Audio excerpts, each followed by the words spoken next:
I'm your host, Leah Masten for Top Industry Professionals Tip International Radio Podcast, where we are showcasing prestigious top professionals from all industries all over the globe to share their experience and stories of success.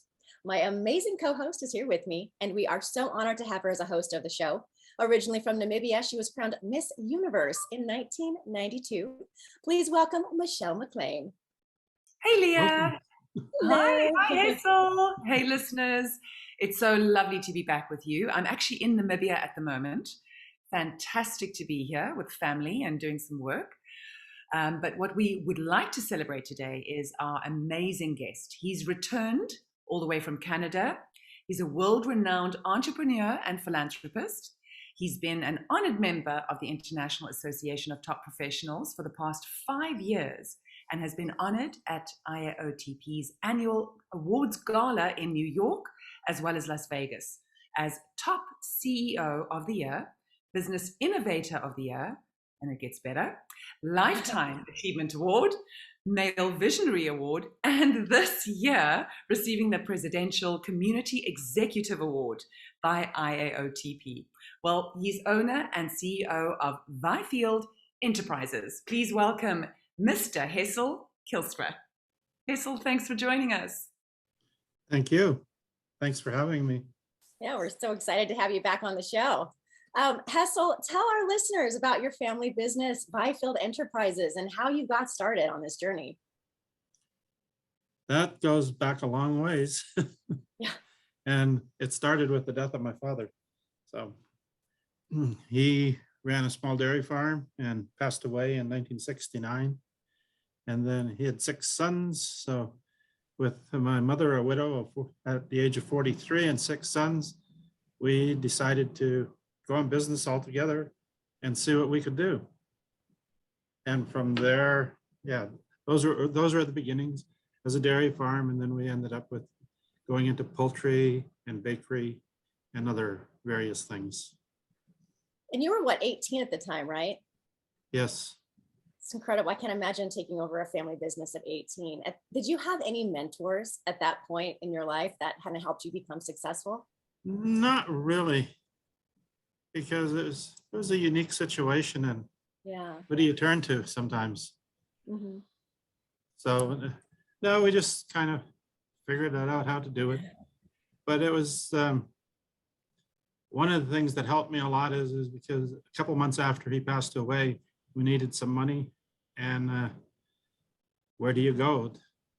Local bank or whatever. But I went to this Farm Credit Corporation that one afternoon I was with my younger brother, and I said, I think we have to talk to these people because we need some more capital.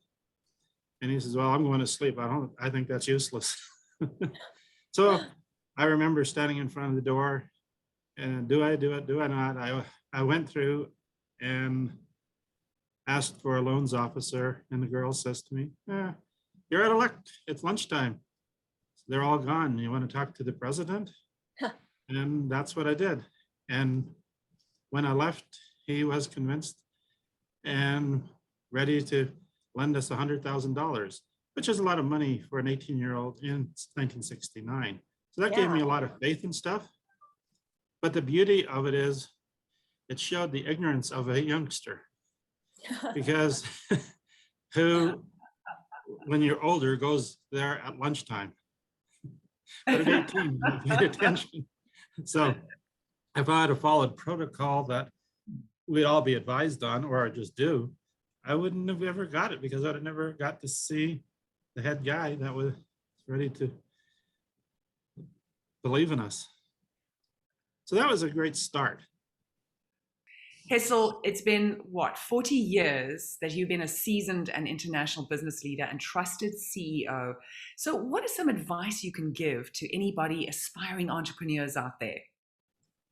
Oh, that's a hard one, because everybody's circumstances are different.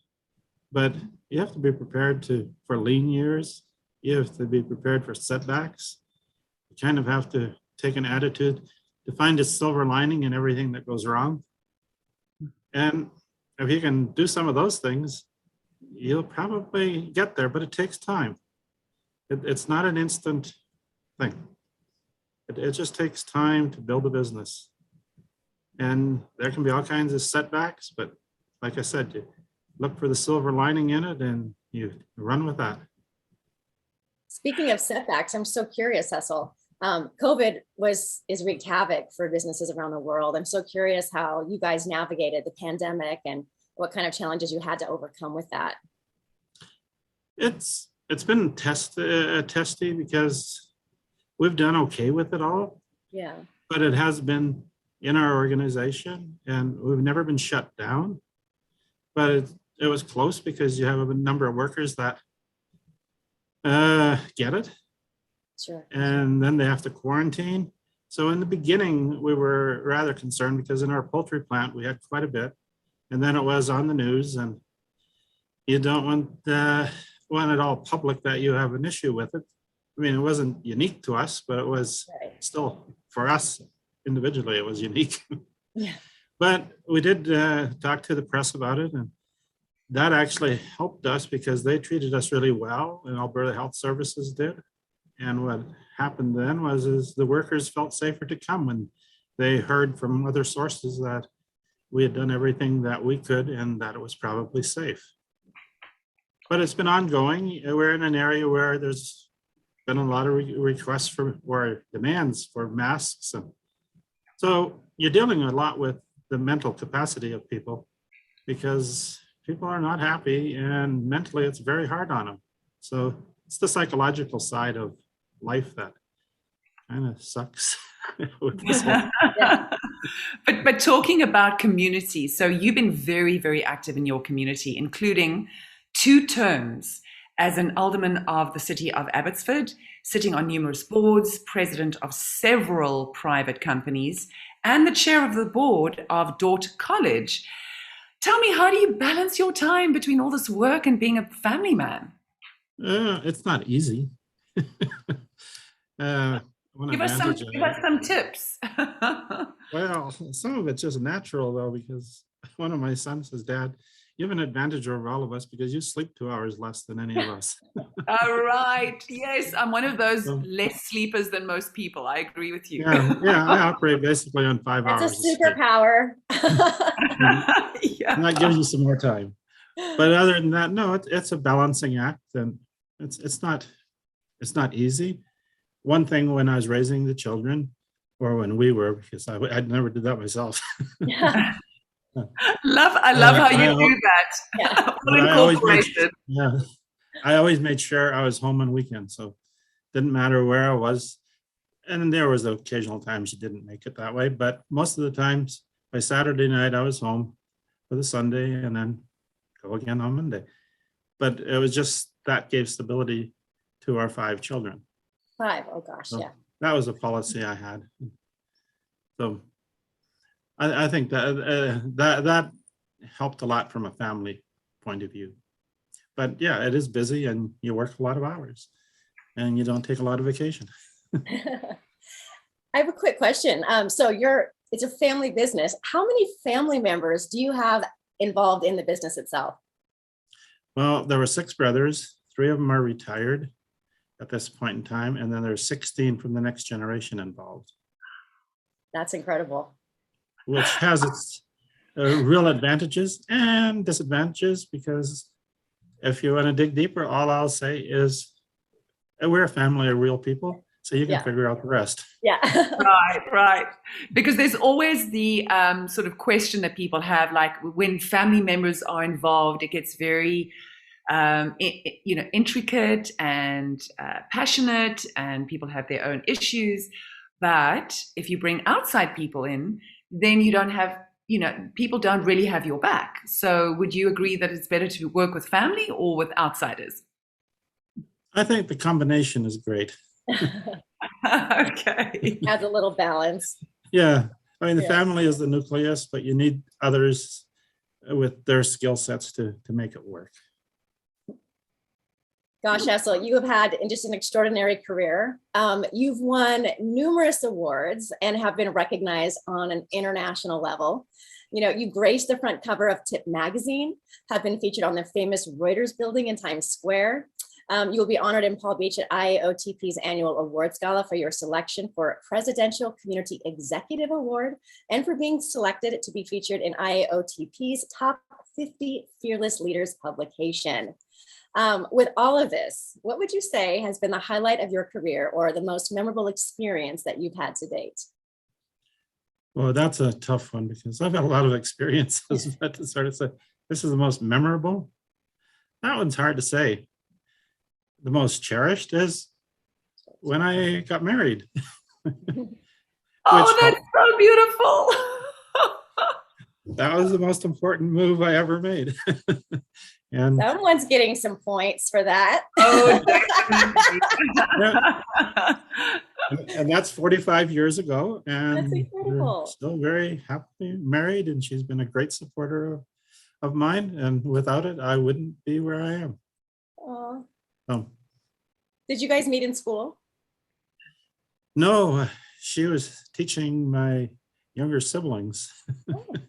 Oh, very interesting. In your hometown? Yes, in the hometown. She wasn't from there. She moved there to teach, and then that's how we met. Cute. That's so amazing. So what would your, we spoke about it earlier, but what would your advice be to somebody starting as an entrepreneur? I mean, it's daunting, but just maybe a few sort of strategy tips, because everybody says, you try 9 things or 10 things, 9 things will fail. So you just got to put the darts in the dartboard. Would you agree with that? Well, yes, but it's opportunity that you got to be intuitive and jump on opportunities. And you just have to be able to recognize that. And sometimes you end up, you could almost call it being a riverboat gambler. You take risks. Shouldn't you? But you do. And but through intuition, they're usually right. But I have an example as to what happened in our own business. As I was brokering and selling food, and then I lost one of my best lines, which you do as a broker distributor. That's an ongoing thing. But then one of the grocery buyers, he kind of felt bad for me, and he said to me, he says, have you ever thought about manufacturing? He says, well, you're talking to an immigrant kid. What do you have in mind? Because, we have a different attitude as immigrants because we're looking for opportunity. And so we discussed it, and he was the bakery person with Canada Safeway. And when our discussions were over, this was back in 1992, I had an order in my hand to provide a base for bread in September. This was May. The only thing is I needed to find a baker because I knew nothing about baking. And we needed to find, put together a plant. But I had the order. So those are the opportunities. I mean, that's an unusual one, but those are that's where you say yes and then figure it out later. Yes. Yeah. And you're right. And I had to tell one of my brothers, I know you think I'm crazy sometimes. Now you're going to really think I'm crazy, but this is where we're going. And that's the biggest part of our business today. Oh, that's incredible. So, but that's how it started. And in today's environment, you couldn't start that way. So I can't advise people that way because there's too many rules. In those days, they still let it happen. And that always, one of the people I quote is Senator Arthur Vandenberg from Michigan. He always said, it's not the redistribution of wealth that matters, it's the redistribution of opportunity.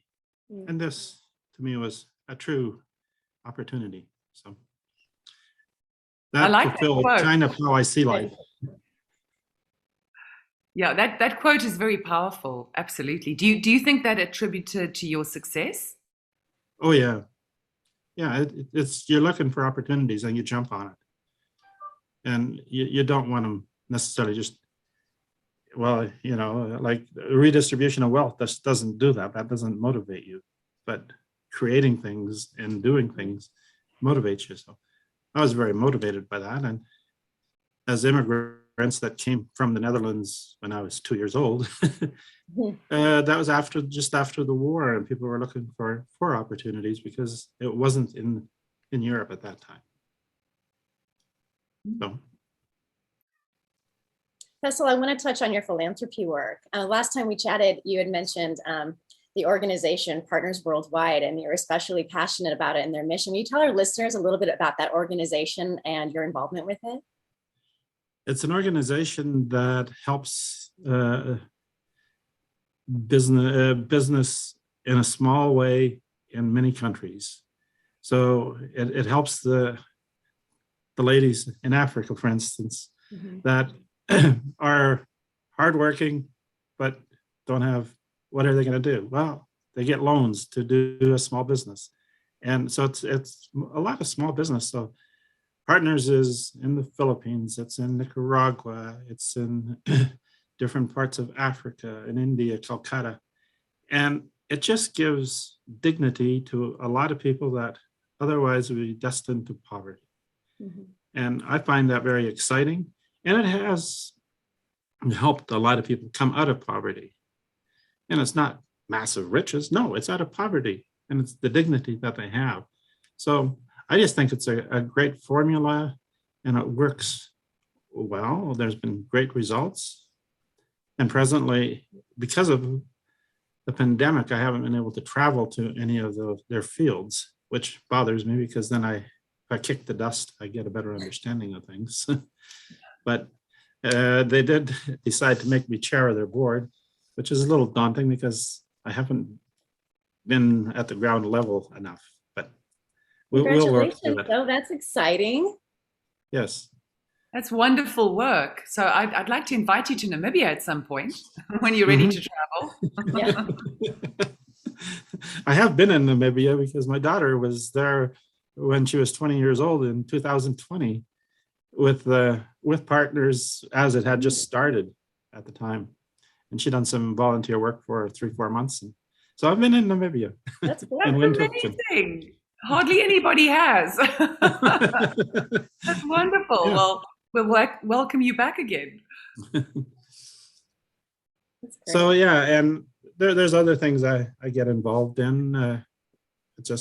That's kind of what I see God has called us to give back to the community as we've been given. We must give back, and it's a love for people and what they do. Well, you've got a big heart and a big soul, and you're just very inspiring. So I hope that we get to see more of you, especially here in Africa. We need you. Yeah, I see Leah from time to time, but I know, here and there. I know. I feel like it's been forever since COVID, but no. It's so good to see you again and reconnect with you for sure. Where do you see yourself in the next 5 years with everything that you've achieved? Just where would you be in 5 years' time? That's hard to say because I got to practice what I preach. And I say, as we get older, we have to morph into senior statesmen and keep our fingers out of the details. And that's not easy to do. You have to allow others to make mistakes. And that's when you still stick your fingers in the details. So, and we learn the most from our mistakes, as we all know. So it's just, I don't quite know, but I do know I have to move on because I'm 71 years old now, and there comes a time where you sort of say, that's been my life journey, but I'm not ready to give up because I like creating things. So yeah, I can see doing a lot more with some of these philanthropic type of ideas and just working with the different institutions that I've been with. So presently I'm working closely with Partners as chair of the board, and then I'm involved in the seminary of our church denomination, which I love theology also, so that creates fulfills a need there, and that's fun, and I'm part of their development team over there. So Hessel, tell us a little bit about what you do in your free time. I mean, you're so involved with your business and philanthropy and everything. What do you do for fun? What are your hobbies? Well, I like actually going to the beach and just being a bum. Yeah. I can't visualize that for some reason. Yeah, well, I said before, ideally in life, I'd be barefoot and in shorts. But, But you'd so, still be yeah, working from the beach, admit it. oh yeah, no. And even now with Zoom, we can do a lot more of that. Yeah. So you never stop that, but you can do that first thing in the morning when your dear wife is sleeping, and then you do other things. Well, it sounds like And- Florida might be a place for you. You know, put Yeah. your bum in the sand and your toes in the water, something like that. Yeah, something like that. Sounds really good. And the other thing we like doing is we like traveling to like, and we didn't last year. We had to cancel a trip to Greece, and I haven't got Spain yet, which you know. All right. But we have traveled through Europe, and we just enjoy that type of travel for a couple of weeks at a time. I mean, those are just enjoyable things. But yeah, today we don't even know what we can do in the next year again because of the tensions in the world. It's just scary. But we have to have faith that we'll pass this too. Well, if people want to get hold of you, because I'm sure all our listeners today have been so inspired by this conversation, how do they get hold of you? Oh, email. I think Leah has given different addresses for me, you know. What is your best email or website? That's Hessel@byfield.ca. That's my email. Okay, brilliant. Yeah. And you also have a website, hesselkielstra.com, I believe, so they can reach you there as well. Yeah. Mm-hmm. Yeah. Well, Yeah, gosh, Hessel, it's so great having you on today. Thank you, Hessel. We've had so much fun with you. Well, I always enjoy Leah's company, and now I know you too, Michelle. So. Thank you. You're in Namibia right now, but are you normally in the US or? Yes, I live in Miami, but I'm here in Namibia right now doing work. Oh, that's why you're pushing Florida. Yeah, it is a great place. I have a safari company, so you know I've got to make sure tourists come into the country. Oh yes. So next time we'll all have to go on safari. Absolutely. Yes. Well, they are fun. I went on one in South Africa, and there is a story tied to that because they were looking for lions and couldn't find them. So then we went back to our rondavels, and I was awake 5 o'clock in the morning. Everybody else is sleeping, so I thought I'm going to go and see if I can find those lions. So I went with my little combi, and it was kind of a piece of junk, but anyhow, and found the lions. There was a lot of them there, and you know I'd been warned. You were in a car, though, right? Yeah, and I'd been warned not to get out of it. I thought you went walking. No. Like he is crazy. Yeah, but so I did drive there, and I found probably about 30 of them. And it still gives an eerie feeling when they're following you. But I was in the vehicle, so I felt okay. And then at about 11 o'clock, then I took the family there, and they were still all there. But then there was a lot of other visitors watching. But, but it was fun. Well, we got lots to show you in Namibia, like the desert elephant, and there's rhino here. So we'll get you all here very soon. Where are you in Namibia? So I'm in Swakopmund right now, which is on the coast, but I travel around the country. Yeah. Mm-hmm. Sure. Yeah. So we got one of the most beautiful deserts, so you can come and check that out too. Great. But Hessel, there's still lots of things to do.